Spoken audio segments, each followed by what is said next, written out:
Ah, welcome. Warm yourself by the fire.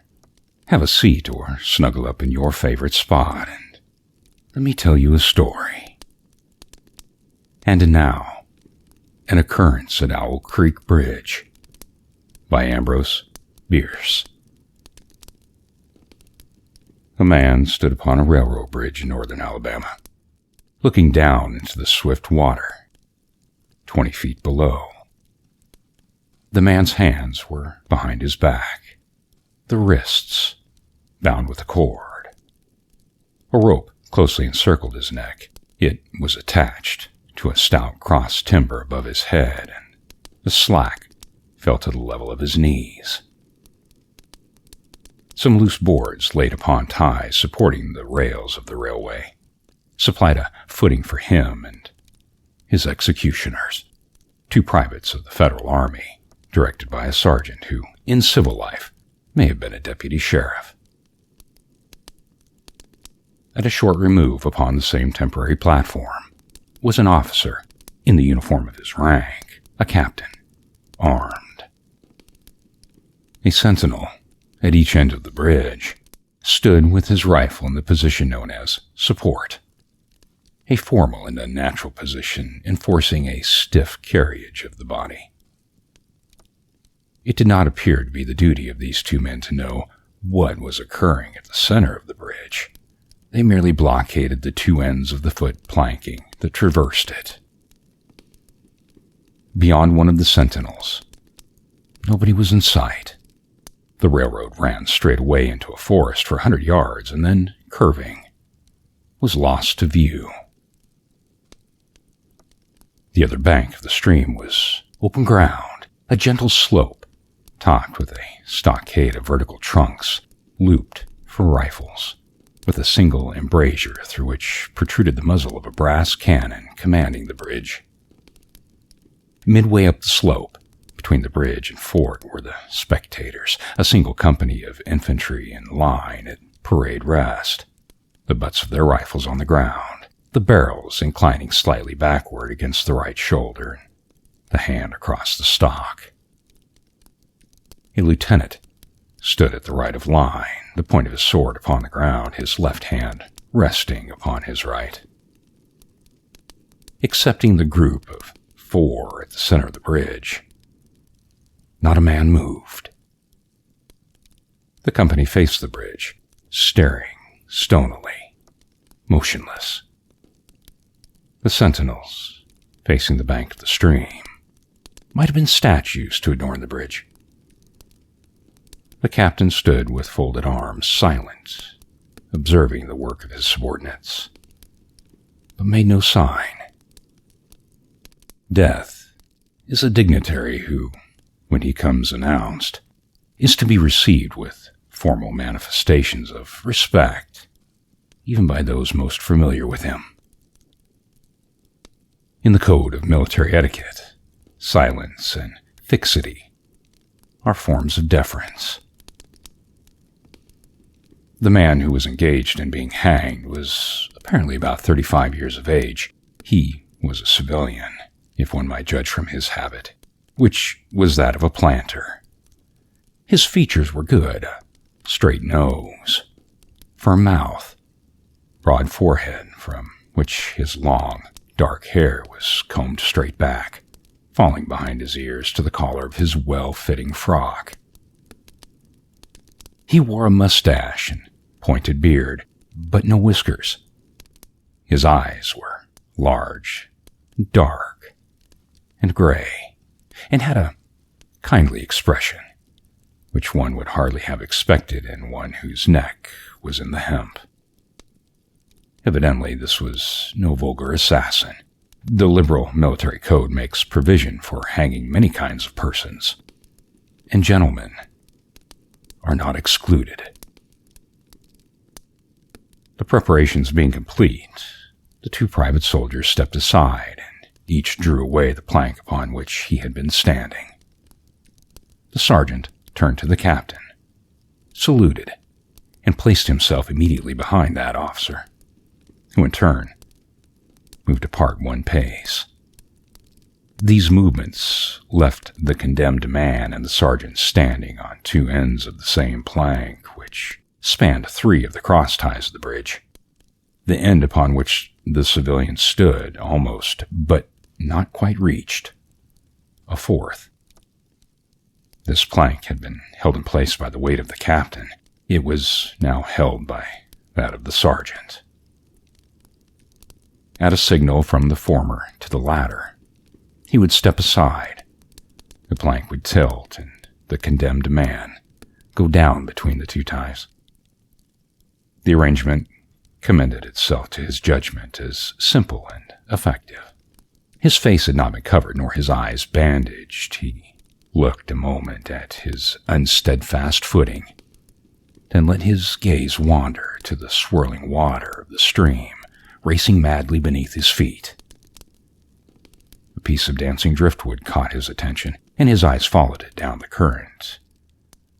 How slowly it appeared to move. What a sluggish stream.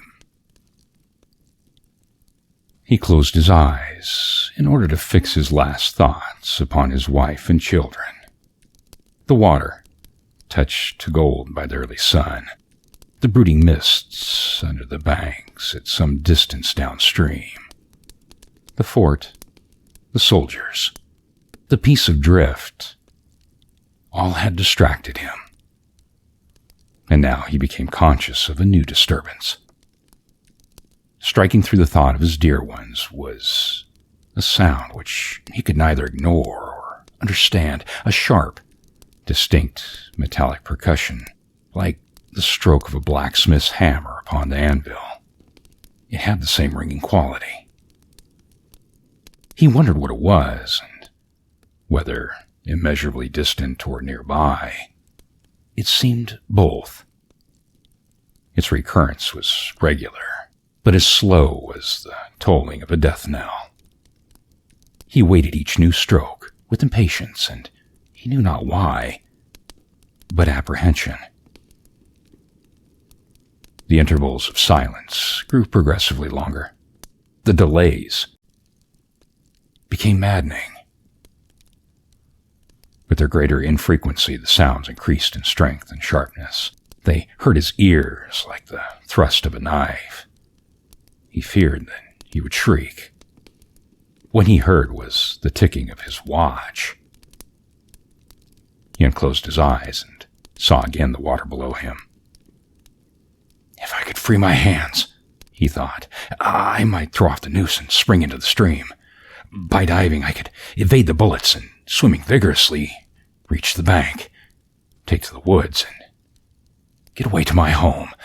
My home. Thank God it is yet outside their lines.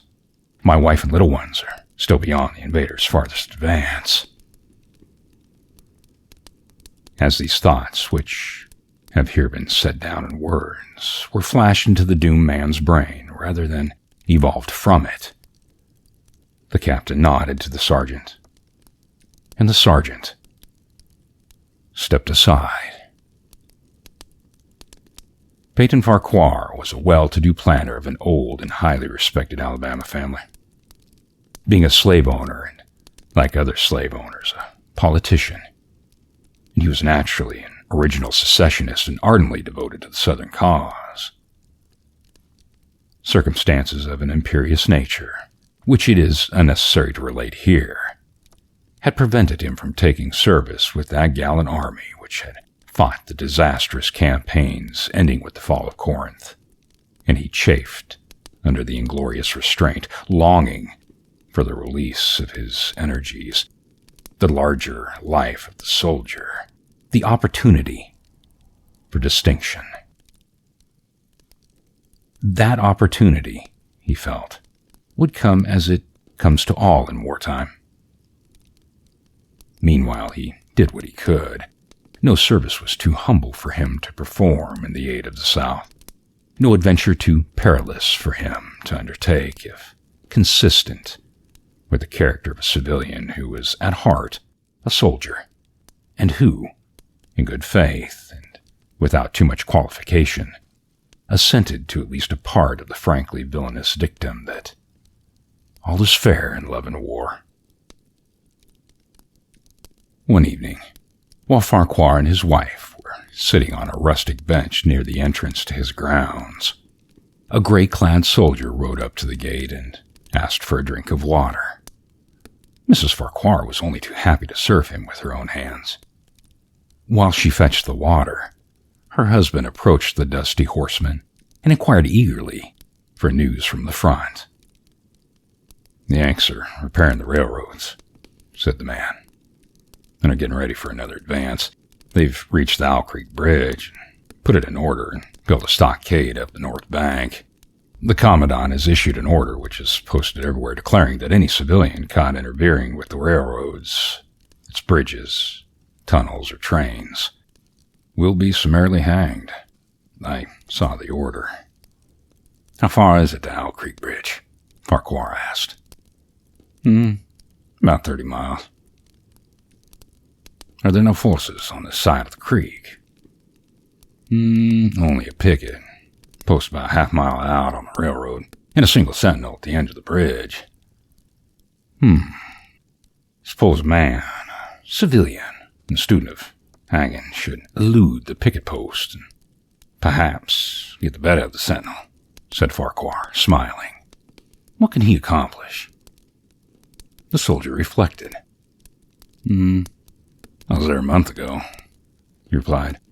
"I observed that the flood of last winter had lodged a great quantity of driftwood against the wooden pier at the end of the bridge. It is now dry and would burn like tinder." The lady had now brought the water, which the soldier drank. He thanked her ceremoniously, bowed to her husband, and rode away. An hour later, after nightfall, he repassed the plantation, going northward in the direction from which he had come. He was a Federal scout.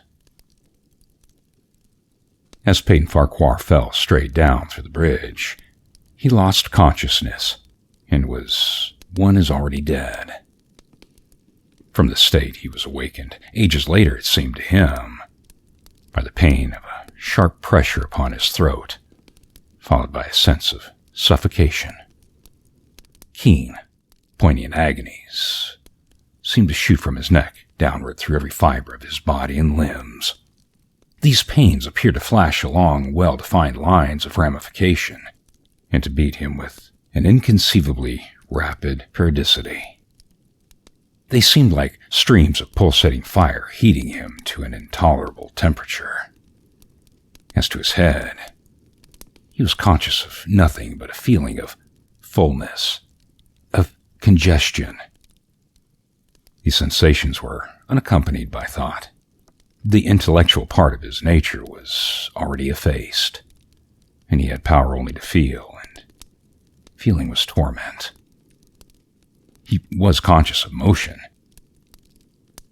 Encompassed in a luminous cloud, of which he was now merely the fiery heart without a material substance, he swung through unthinkable arcs of oscillation like a vast pendulum. Then all at once, with a terrible suddenness, the light about him shot upward with the noise of a loud splash. A frightful roaring was in his ears, and all was cold and dark. The power of thought was restored. He knew that the rope had broken, and he had fallen into the stream. There was no additional strangulation. The noose about his neck was already suffocating him and keeping him under water, but keeping the water from his lungs. To die of hanging at the bottom of a river. The idea seemed to him ludicrous. He opened his eyes in the darkness and saw above him a gleam of light. Oh, but how distant, how inaccessible. He was still sinking, for the light seemed fainter and fainter until it was a mere glimmer. Then it began to grow and brighten, and he knew that he was rising toward the surface, knew it with reluctance, for he was now very comfortable. To be hanged and drowned, he thought, that is not so bad. But I do not wish to be shot, no. I will not be shot. That's not fair. He was not conscious of an effort, but a sharp pain in his wrist praised him that he was trying to free his hands. He gave the struggle his attention, as an idler might observe the feat of a juggler, without interest in the outcome. What splendid effort! What magnificence! What superhuman strength! Ah, that was a fine endeavor. Bravo! The cord fell away, his arms parted and floated upwards, the hands dimly seen on each side in the growing light. He watched them with a new interest as the first one and then the other pounced upon the noose at his neck. They tore it away and thrust it fiercely aside, its undulations resembling those of a water snake. "Put it back! Put it back!" he thought. He shouted these words to his hands, for the undoing of the noose had been succeeded by the direst pang that he had yet experienced. His neck ached horribly. His brain was on fire. His heart, which had been fluttering faintly, gave a great leap, trying to force itself out of his mouth.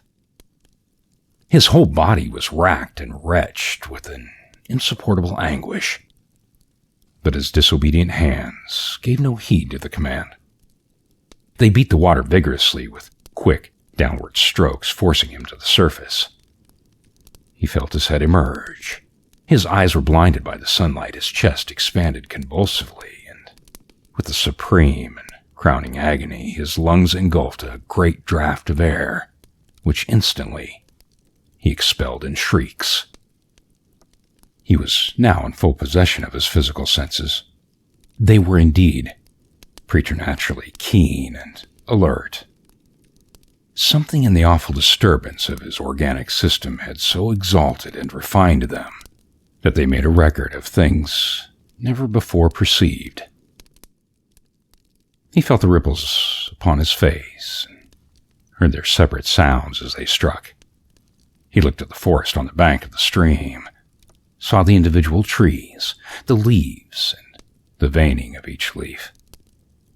He saw the very insects upon them, the locusts, the brilliant-bodied flies, the gray spiders stretching their webs from twig to twig. He noted the prismatic colors in all the dewdrops upon a million blades of grass, the humming of the gnats that danced above the eddies of the stream, the beating of the dragonfly's wings, the stroke of the water spider's legs like oars which had lifted their boats. All these made audible music to him. A fish slid along beneath his eyes, and he heard the rush of its body parting the water. He had come to the surface, facing down the stream. In a moment, the visible world seemed to wheel slowly around, himself the pivotal point, and he saw the bridge, the fort, the soldiers upon the bridge, the captain, the sergeant, the two privates, and his executioners. They were in silhouette against the blue sky. They shouted and gesticulated, pointing at him. The captain had drawn his pistol, but did not fire. The others were unarmed. Their movements were grotesque and horrible, their forms gigantic. He suddenly heard a sharp report, and something struck the water smartly within a few inches of his head, spattering his face with spray. He heard a second report, and saw one of the sentinels with his rifle at his shoulder, and a light cloud of blue smoke rising from the barrel. The man in the water saw the eye of the man on the bridge, gazing into his own through the sights of his rifle. He observed that it was a gray eye, and remembered having read that gray eyes were the keenest, and that all famous marksmen had them. Nevertheless, this one had missed. A counter-swirl had caught Farquhar, turned him half around. He was again looking at the forest on the bank opposite the fort. The sound of a clear, high voice in a monotonous singing tone now rang out behind him and came across the water with a distinctness that pierced and subdued all other sounds, even the beating of the ripples in his ears. Although no soldier, he had frequented camps enough to know the dread significance of that deliberate, drawling, aspirated chant the lieutenant on shore was taking a part in the morning's work. How coldly, how pitilessly, with what an even, calm intonation, presaging and enforcing tranquility in the men, with what accurately measured interval fell those cruel words. "Company! Ready! Aim! Fire!"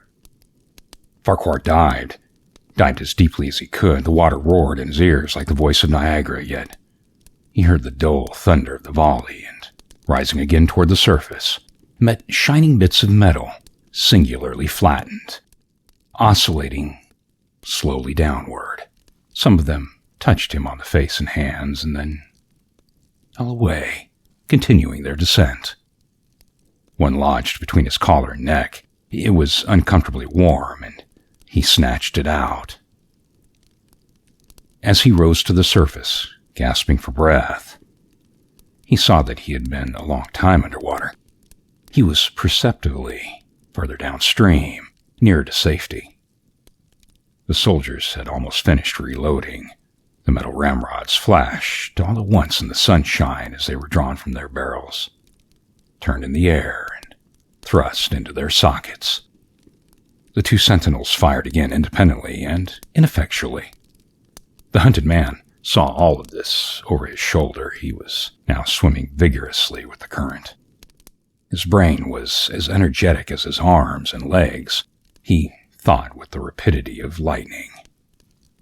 "The officer," he reasoned, "will not make that marionette's error a second time. It's easy to dodge a volley, but a single shot.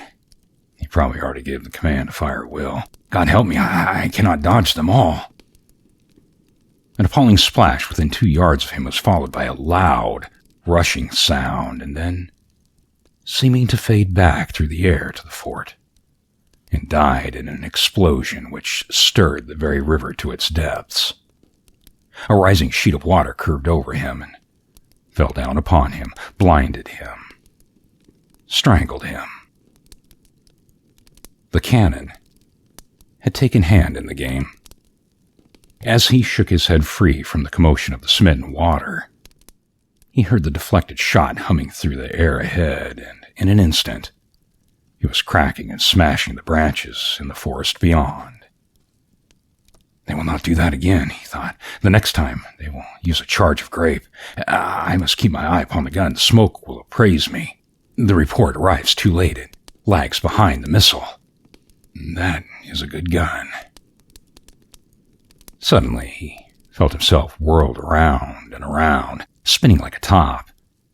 The water, the banks, the forest, the now distant bridge, the fort, and the men, all were commingled and blurred.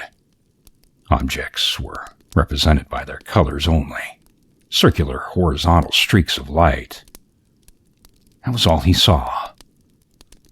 He had been caught in a vortex and was being whirled on with a velocity of advance and gyration that made him giddy and sick. In a few moments, he was flung upon the gravel at the foot of the left bank of the stream, the southern bank, and behind a projecting point which concealed him from his enemies. The sudden arrest of his motion, the abrasion of one of his hands on the gravel, restored him, and he wept with delight. He dug his fingers into the sand, threw it over himself in handfuls, and audibly blessed it. It looked like diamonds, rubies, emeralds. He could think of nothing more beautiful which did not resemble. The trees upon the bank were giant garden plants. He noted a definite order in their arrangements, inhaled the fragrance of their blooms. A strange roseate light shone through the spaces amongst their trunks, and the wind made in their branches the music of Aeolian harps. He had not wished to perfect his escape. He was content to remain in that enchanting spot until retaken. A whiz and a rattle of grape shot among the branches high above his head roused him from his dream. The baffled cannoneer had fired at him a random farewell. He sprang to his feet, rushed up the sloping bank, and plunged into the forest. All that day he traveled, laying his course by the rounding sun. The forest seemed indeterminable. Nowhere did he discover a break in it, not even a woodman's road. He had not known that he lived in so wild a region. There was something uncanny in its revelation. By nightfall, he was fatigued, footsore, famished. The thought of his wife and children urged him on. At last, he found a road which led him into what he knew would be the right direction. It was as wide and straight as a city street, yet it seemed untraveled. No fields bordered it, no dwelling anywhere. Not so much as the barking of a dog suggested human habitation. The black bodies of the trees formed a straight wall on both sides, terminating on the horizon at a point, like a diagram and a lesson in perspective. Overhead, as he looked up through his rift in the wood, shone great golden stars, looking unfamiliar and grouped in a strange constellation.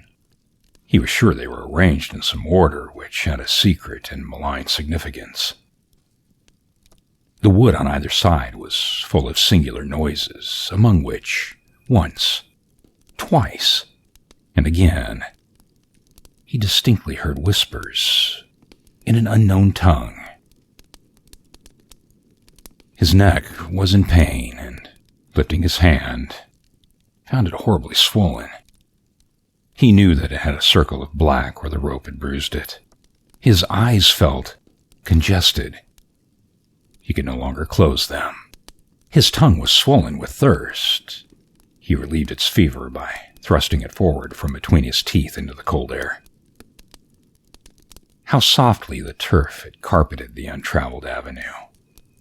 He could no longer feel the roadway beneath his feet.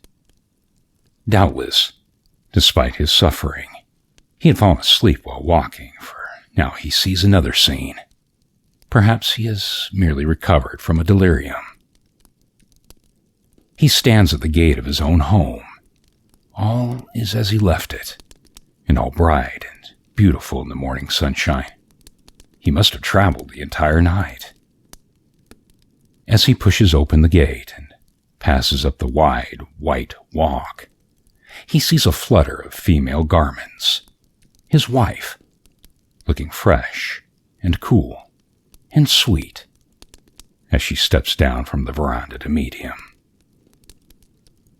At the bottom of the steps, she stands waiting, with a smile of ineffable joy, an attitude of matchless grace and dignity. Oh, how beautiful she is. He springs forward with extended arms. As he's about to clasp her, he feels a stunning blow upon the back of his neck. A blinding white light blazes all about him with a sound like the shock of a cannon.